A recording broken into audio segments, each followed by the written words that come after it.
Mesdames, Messieurs, bonsoir et merci de nous retrouver pour ce nouveau rendez-vous politique. Vous êtes bien dans la surface de vérité, dans le fauteuil blanc. Je reçois pour vous un journaliste à la base, mais après, c'est aussi un professeur titulaire des universités, un homme politique, une personnalité politique ouest-africaine, ancien ministre de la Jeunesse, ancien ministre de la Décentralisation et des collectivités locales, le professeur Aliou Sow, actuel ministre sénégalais de la Culture et du Patrimoine historique, et bien sûr dans le fauteuil blanc. Bonsoir et merci de nous rejoindre. Bonsoir cher Aubin, permettez-moi d'abord de saluer l'ensemble de vos téléspectateurs et téléspectatrices du Burkina et du reste de l'Afrique, et également de me réjouir de cette invitation. Vous parlez bien justement de votre pays qui a une vision pour ce qui est du secteur de la culture et des arts. Grâce au leadership du président Macky Sall, justement, on est presque en fin d'émission. Oui. On parle justement de politique chez vous.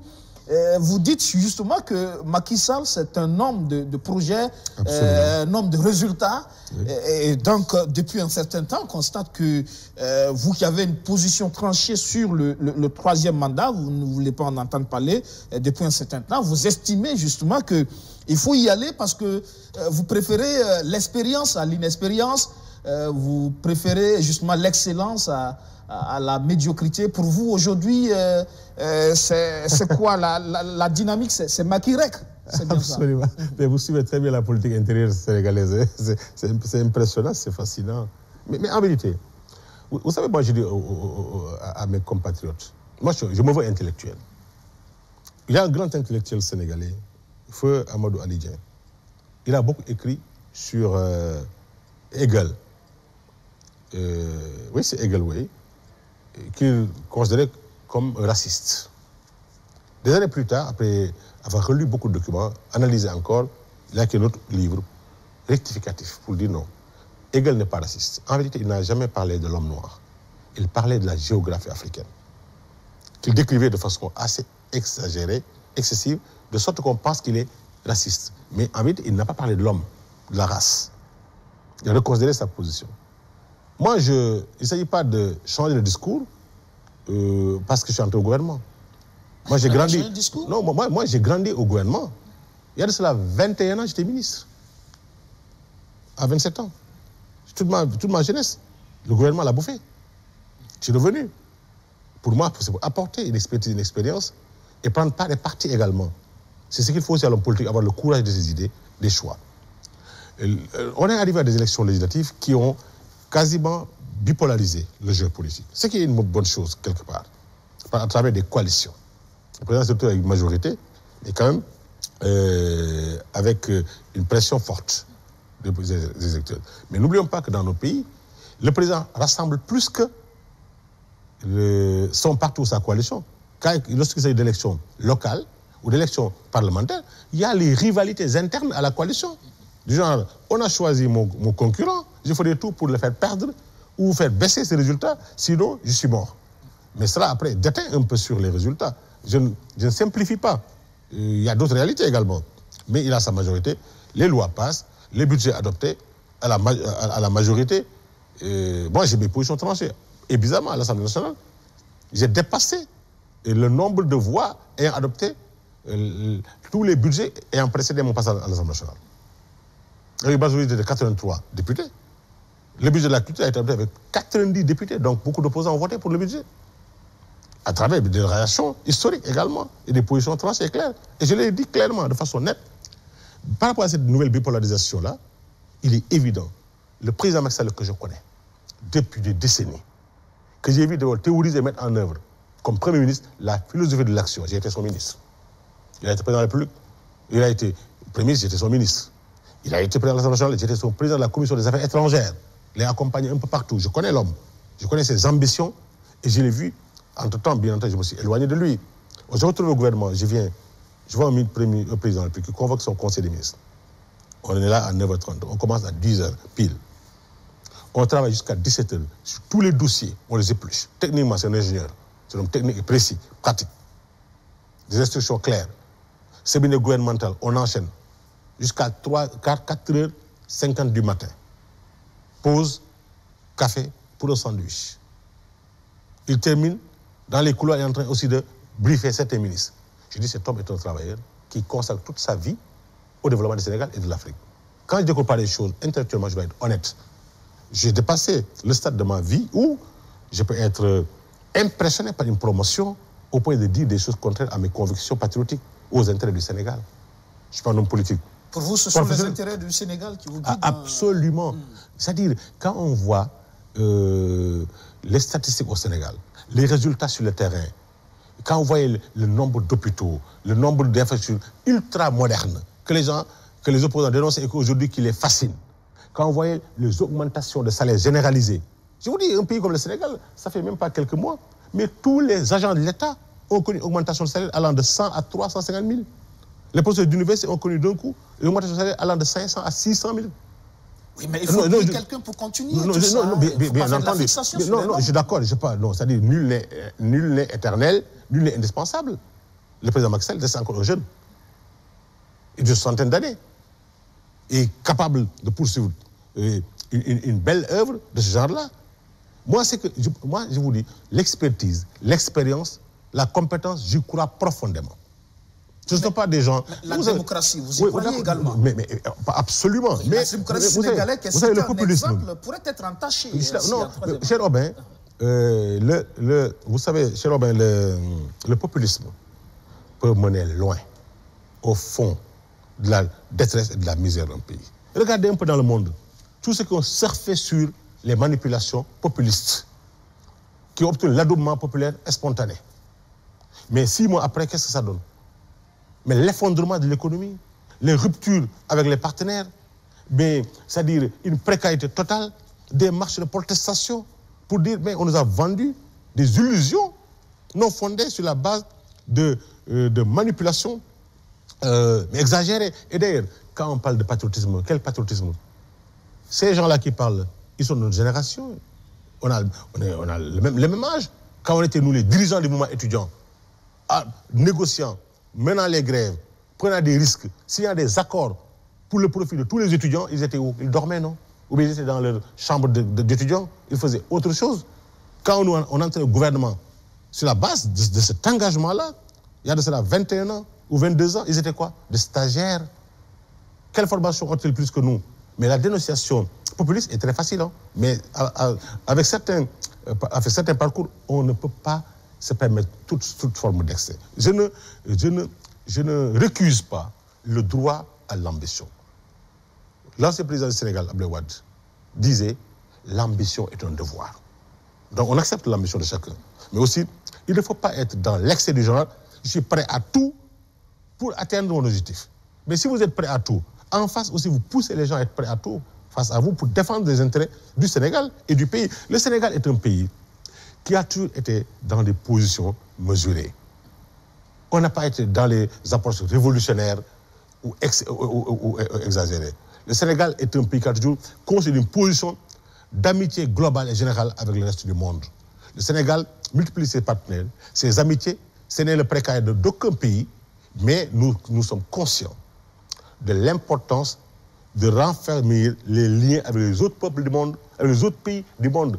Car autant que ces pays ont besoin de nous, autant que nous avons besoin de nous. Il nous reste maintenant d'avoir la fermeté de ne jamais nous compromettre ou brader les intérêts du Sénégal.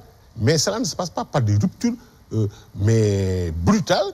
Mais en vérité, même quand on parle parfois de la France, on parle des autres pays là, mais il y a une bonne partie de la France dans l'histoire du Sénégal, une bonne partie du Sénégal dans l'histoire de la France.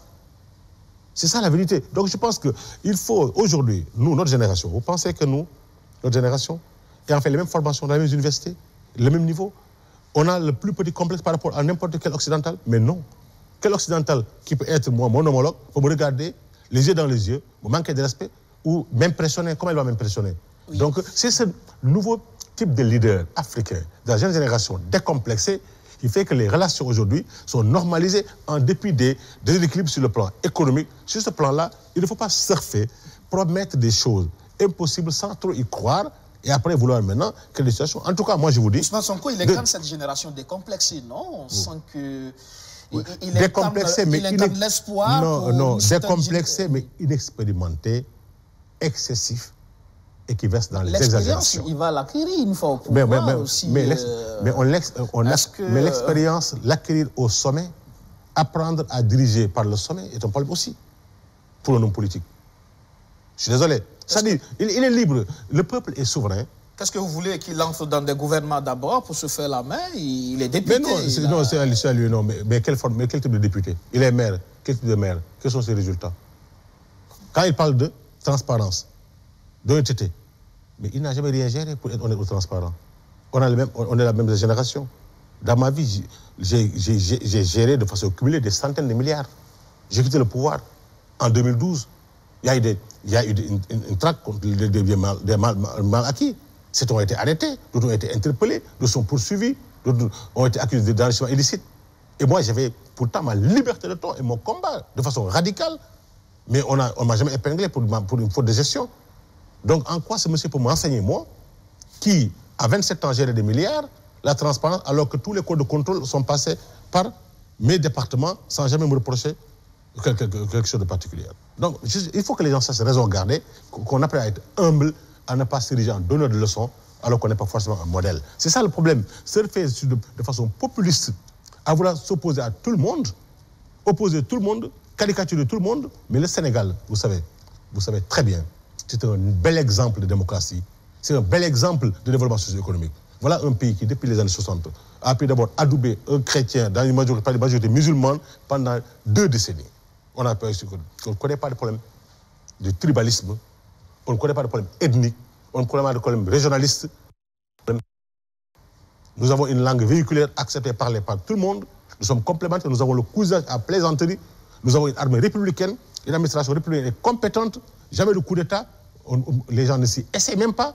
Mais ce modèle sénégalais, cet exemple sénégalais, vous pensez que des incapables l'ont créé, vouloir maintenant peindre le pays comme un pays qui, dans l'histoire, n'a jamais connu de bons leaders, vous êtes une sorte de messie envoyé, mais alors que ce sont ces dirigeants, ce pays qui vous a permis, lui et moi, enfants de ruraux, enfants de pauvres, de pouvoir bénéficier d'un couloir créé par la République, bénéficiant gratuitement de l'éducation, de la santé, de l'école primaire jusqu'à l'université, pouvoir faire des concours de façon transparente, être admis dans les plus grandes écoles, être fonctionnaire, obtenir des privilèges dans l'État sans jamais les dénoncer jusqu'à ce que ces intérêts soient menacés pour enfin s'ériger en donneur de leçons. Monsieur, ça je tiens à le dire. Maintenant, qu'il soit candidat, il est libre. Mais qu'il soit également celui qui viole en permanence, chaque seconde, les lois du pays, défiant tout le monde, faisant ce qu'aucun autre justiciable ne puisse faire, ça aussi, il y va de l'autorité de l'État, il y va de la cohésion. J'ai vu cette image récemment qui a circulé un peu sur la toile de son véhicule caillassé. Ça ne donne pas une belle image du Sénégal. Mais ça ne donne pas également une belle image que de venir convoquer la presse tout le temps, insulter procureurs, doyens des juges, magistrats, forces de l'ordre, administration territoriale, c'est insulter tout le monde, s'attaquer à tout le monde, ne désobéir. Mais un ordre policier, moi, ministre de la République, quand je suis dans la circulation, les policiers demandent à mon chauffeur de se garer, je dis, garez-vous, d'abord. Il vient, il contrôle, monsieur le ministre, il dit, oui, contrôlez votre travail, il termine. Mais ce qu'il a fait, c'est ce comportement aussi qui n'est pas conforme à la loi. Et les gens pouvaient aller plus loin. La police sénégalaise est une police très professionnelle. Aujourd'hui, nous sommes parmi les 5 majeurs de la contribution sur le plan militaire au niveau des Nations Unies. Notre police est une police qui ne connaît pas de dérive. Les gens sont bien formés. Ils ne sont pas tirés de n'importe où. Ils sont formés dans les mêmes écoles que nous. Ils ont fait les mêmes diplômes que nous. Rigoureux, obéissants aux ordres légaux. Et par conséquent, entre nous, quand on voulait faire la leçon à tout le monde, mais en un moment donné, les gens sont obligés d'appliquer la loi dans toute sa rigueur. Maintenant, le fait de penser qu'on peut se barricader par une sorte de chair à canon, faire ce que l'on veut, violer flagramment et allègrement les lois de façon impunie, mais les gens ne l'accepteront pas non plus. Oui. Car aussi, l'autorité de l'État doit être restaurée. Si l'État périt, nous allons tous être dans la précarité absolue et dans l'insécurité totale. Et c'est ça qui est inquiétant, justement, parce qu'on voit venir 2024, les signaux sont là, ça craint pour le Sénégal, on craint pour une crise. Est-ce que le président Macky Sall, qui a des acquis, n'a pas préparé quelqu'un capable d'assurer la relève en son sein. Mais pourquoi préparer? Vous savez, mais nous tous, on a notre parcours, on a nos convictions. Mais nous, on a décidé d'en faire notre candidat. Moi, je ne suis pas membre du parti du président Macky Sall. Je suis chef de parti. J'ai mes ambitions. J'ai un projet pour le Sénégal qui m'a tout donné. Mais à l'état actuel de la situation, je considère que le président Macky Sall doit être candidat. Et je vous dis... Il y a la loi, ça, c'est un débat. Ouais, mais la loi, non, je vous dis non. La loi, chacun interprète en sa manière, vous savez très bien. Mais si c'est ça, mais chacun dépose sa candidature. Le Conseil constitutionnel compétent tranchera le débat. Et qu'on accepte également la décision du Conseil constitutionnel, puisque là où tout le monde dépose, mais comment ne pas accepter? Maintenant, qu'est-ce qu'il nous dit? Les réalités de nos conseils constitutionnels. Oui, mais d'accord, mais ça, je ne me permets pas de porter du jugement de valeur sur ces conseils-là, d'autant plus que eux tous reconnaissaient la qualité de ces conseils-là, déposent le dossier de candidature et sont admis. La preuve, eux tous, même à leur début, quand ils n'avaient pas ce rayonnement-là, mais ont toujours déposé auprès du conseil, ils ont été acceptés sans problème, comme d'autres ont été récusés sur des bases motivées, de façon claire et nette. Donc, ça, c'est un autre débat juridique. Maintenant, je suis dans le débat politique. Le débat politique est que nous, notre coalition, la voie présidentielle, l'écrasante majorité veut que le président Macky Sall soit candidat. Et on est en train de nous battre pour le maintien du pays, pour poursuivre son œuvre. Est-ce que vous n'avez pas peur que ça tourne dégénère? Oh, vous savez, nous sommes des... peur de quoi? Peur de quoi? Parce que les gens sont en train de créer une impression d'insécurité par des menaces généralisées à bombarder le torse ça et là. Parce qu'en face, Ousmane Sonko, il semble véritablement décidé. Oui, mais nous sommes plus que décidés. C'est ça la vérité. S'il est décidé à arracher le pouvoir par tous les moyens, nous sommes décidés à protéger le Sénégal, ses intérêts, son image, sa sécurité, à tout prix, conformément aux lois et règlements en vigueur au Sénégal. Il ne peut pas instaurer un sentiment de peur généralisé parce que les gens ont laissé trop faire. Mais il y a un moment donné, il y a la ligne rouge qu'il ne faut pas franchir, cher Robin. Je suis désolé. Non, s'il pense qu'il est assez majoritaire, mais pourquoi avoir peur de la candidature du président Macky Sall? Ça, je parle aux intelligents. Je parle à ceux-là qui ont une capacité de discernement. Si vous pensez, s'il pense, lui et sa bande, ou lui et ses alliés, que le président est assez éprouvé et qu'il n'est pas ce que nous pensons, mais dans ce cas, mieux vaut d'ailleurs, la belle revanche pour lui, c'est d'avoir le candidat sortant en face de lui, s'il pense pouvoir relever le défi. En Afrique, rarement, on organise les élections pour les perdre. Mais monsieur, au Sénégal... Même si le Sénégal est une exception. Le Sénégal est une exception sur ce plan-là. Le régime socialiste a géré pendant 40 ans, a organisé les élections, il a perdu. Il les a perdus. Nous-mêmes, les libéraux, pendant 12 ans, on a organisé les élections, nous les avons perdues. Et ce n'était pas de gaieté de cœur. Mais donc au Sénégal, ça c'est banal. On a quand même une démocratie assez avancée. Donc le problème, il faut penser bien à ce que je vous dis. Pourquoi ils ont peur que le président Macky Sall soit candidat? Ils savent très bien l'ancrage populaire de l'homme. Vous voyez ça? Ce ne sont pas des foules artificielles, ce ne sont pas des personnes payées. Ce qu'ils inaugurent de façon gigantesque, l'Afrique voit ça. Dans les zones les plus reculées du Sénégal, l'électrification rurale, les pistes, les hôpitaux de niveau, de niveau 1. C'est-à-dire, maintenant, il y a beaucoup de défis à relever encore, bien entendu. Nous sommes d'accord sur ce plan-là. Aucune œuvre humaine n'est parfaite. Quelques personnes peuvent avoir des comportements non conformes aux ordres des Sénégalais qui peuvent choquer. On peut imputer ça à l'autorité principale qui peut-être même parfois n'en est pour rien, mais qui prendra toutes les mesures nécessaires pour corriger. Je vous dis, pour l'intérêt du Sénégal, pour l'intérêt de l'Afrique, pour la poursuite de la défense des grands dossiers qui dépassent du Sénégal, mais pour l'Afrique, par un homme qui a réussi à construire un consensus mondial autour de sa personne à travers sa courtoisie légendaire, sa compétence, son expérience et son parcours. Nous nous battons pour la candidature du président Macky Sall. Nous nous battons pour sa victoire prochaine. Nous nous battons pour qu'il relève de qualité, policé, responsable, méthodique, organisé, puisse prendre le relais dans l'avenir. Merci. Professeur Aliou Sow, ministre de la Culture et du Patrimoine historique du Sénégal. Merci d'être passé dans le fauteuil blanc ce soir. Je vous remercie, cher Robin, avec l'ensemble de votre équipe. J'apprécie particulièrement votre culture générale et votre curiosité intellectuelle qui vous permet de donner de la qualité à cette belle émission. Merci. Que j'ai eu l'occasion de suivre de par le passé. Je vous souhaite plein succès dans votre belle carrière journalistique, mais également, je prie pour la paix, la sécurité et l'unité nationale de la cohésion pour ce beau peuple du Burkina, pour ce pays des hommes intègres, pour l'Afrique tout entière. Le Burkina qui prie également pour que le Sénégal continue d'être ce modèle de démocratie, ce pays de paix, de consensus, ce pays qui bouillonne et qui accorde une place importante justement à sa culture. Merci encore. Je vous remercie. Amen. Ça sera tout pour ce numéro de Surface de Vérité. Merci à vous qui l'avez suivi. À la semaine prochaine avec un nouvel invité. Bonsoir chez vous.